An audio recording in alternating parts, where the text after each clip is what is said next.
Now on 4, we join Steve Ryder in Birmingham for the Kellogg's City Centre Cycling Championship.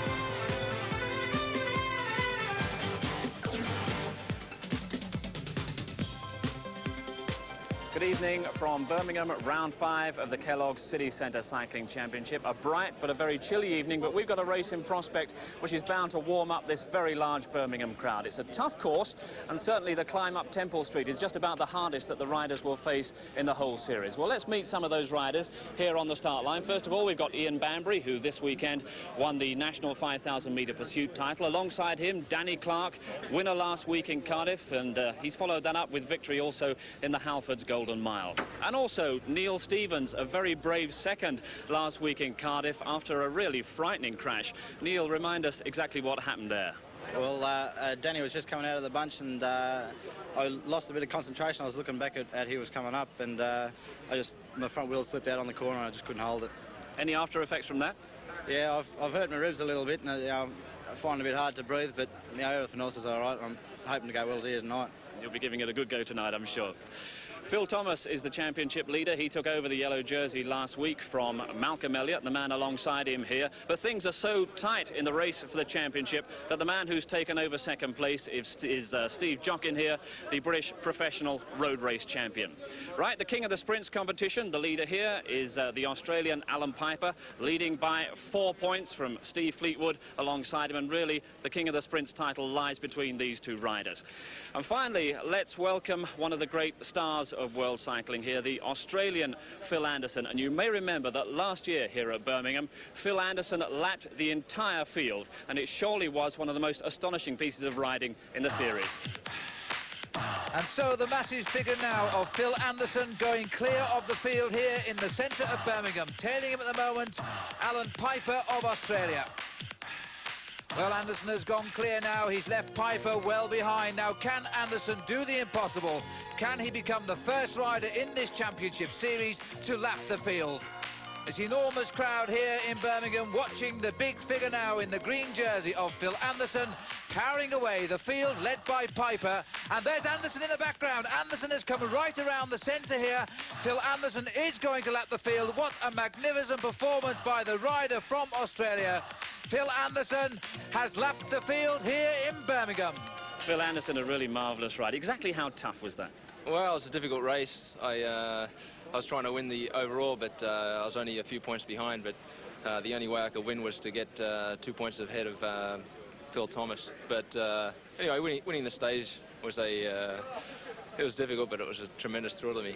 Now, everyone around the streets here in Birmingham tonight wants to know, is that the kind of ride that you want to produce again? Well, I didn't predict anything last year, and this year, well, I'm staying in the same place. I'm not going to tell anybody. It's difficult to tell because, I'm a little tired of this year, and, I was in top form last year because that was 1 week before the World Championships, so I was really at my peak. But, I'm going to try and put up a good show tonight. We're just going to see. OK, Phil Anderson, great to see you in Birmingham tonight. A reminder that this is the penultimate round of the series, so this really is the all-important one. So let's let battle commence, and we'll join our commentary team of Mick Bennett and Phil Liggett.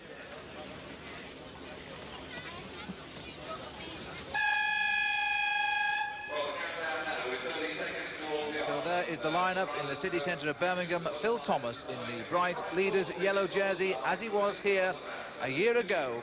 And on that occasion, it was Phil Anderson, the challenger. But tonight, of course, it's Malcolm Elliott and Steve Jockin who are closest to Phil Thomas. So away they go, 45 laps of the city centre, and Mick Bennett will take us around the course. Well, we've almost got totally the opposite course to what we had at Cardiff last week. We've got a very tight start outside of the Council House here in Birmingham. Swing sharp left, slightly downhill, along New Street, approximately 200, 250 yards. Quite a difficult part of this because they have to brake very tightly as they come up Temple Street, and this must be the hardest section of any course that we've had so far in the series.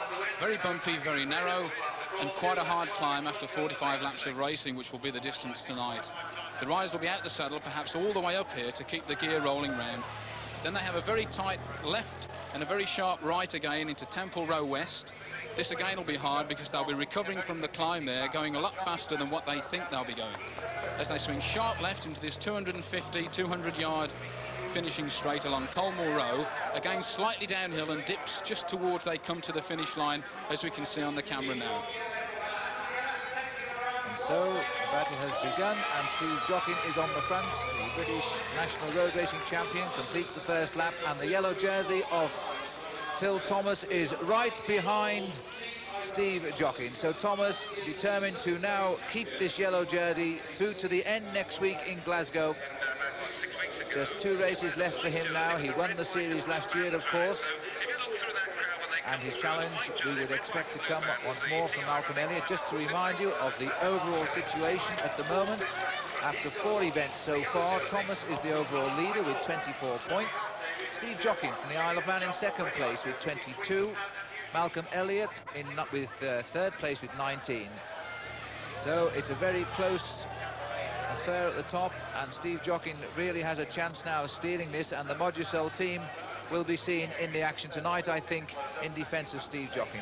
Yes, it'll be interesting to see the tactics tonight, Phil. I mean, quite obviously, Steve Jockin isn't going to sit on the back of Phil Thomas and be content to watch him. He's taken the race right from the gun, and he's on the front now, and it's interesting to see the yellow jersey in 2nd place overall, right from the first lap, up there trying to make something of it. Shane Sutton's tucked well in there, no danger overall, and Phil Baton with Steve Fleetwood and Alan Piper.